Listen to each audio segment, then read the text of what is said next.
All right, Algebra 1A students. Welcome to part 1 of lesson 2.7. In this video, we will be solving proportions. And a proportion, if you don't know, is an equation that states that two ratios are equal. Ratios we could also call fractions. Okay, two fractions are equal. For example, A over B as a fraction equals C over D. This is a proportion because it has two ratios or two fractions that are equal to each other. Okay? Make sure that definition of proportion gets in your notes, please. Today, we're going to be talking about how to solve a proportion when one piece is missing. Okay? When one piece is missing, we can write and solve a proportion to find that unknown quantity. Okay? We're trying to find the unknown, the x, if you will, or any variable that you may have. So, the way that we do that is with something called the cross products property, which is also known as cross multiplying. Cross multiplying. Okay, so I'll put that in here as well. Cross products property or cross multiplying. And the way cross multiplying works is this. If you have a proportion, A over B and C over D, we cross multiply the top left number to the bottom right number and the bottom left number to the top right number. Okay? Top left to bottom left to top right. A times D, B times C. Okay? A times D, B times C. And when we multiply those, they must be equal. Okay? Those two multiplications that we do have to be equal all the time. That's what the cross products property says. That's what cross multiplying means. Okay? So for example, 3 over 4 equals 9 over 12. That is true. Those fractions mean the same thing. And if we multiply across this way and this way, we'll see that 3 times 12 is 36, and 4 times 9 is also 36. They're equal. Okay?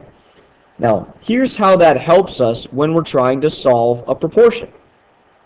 A lot of times in real-world situations, we'll have proportions, two ratios or two fractions that are equal, but we're missing a piece like this x right down here. Okay? We're missing that piece. We're not sure what that is. We don't know what's supposed to be there. So what we do to solve this proportion is this. Okay? We take the top left number, multiply it to the bottom right, and the bottom left to the top right. Now the top left to the bottom right number says 4 times x. Right? 4 times x, which we know is 4x. The bottom left to top right number says 3 times 8. 3 times 8. So I'll put 8 in parentheses like I'm multiplying. 3 times 8, as we know, is 24, so I'll change that to, say, 24. And now I have this new equation, 4x equals 24. That's one we should know how to solve from earlier in this chapter. We just divide away the 4, and 24 divided by 4 is 6, so x equals 6. Okay?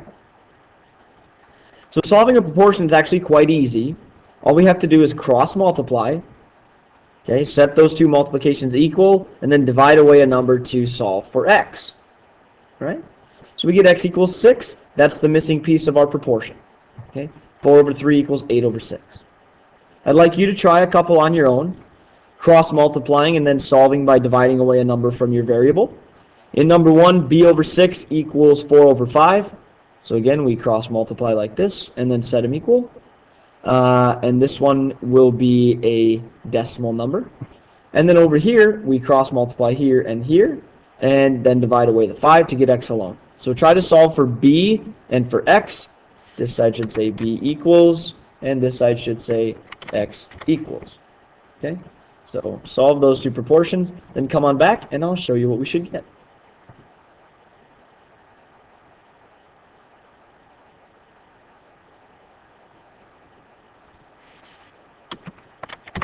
On the left, b should equal 4.8.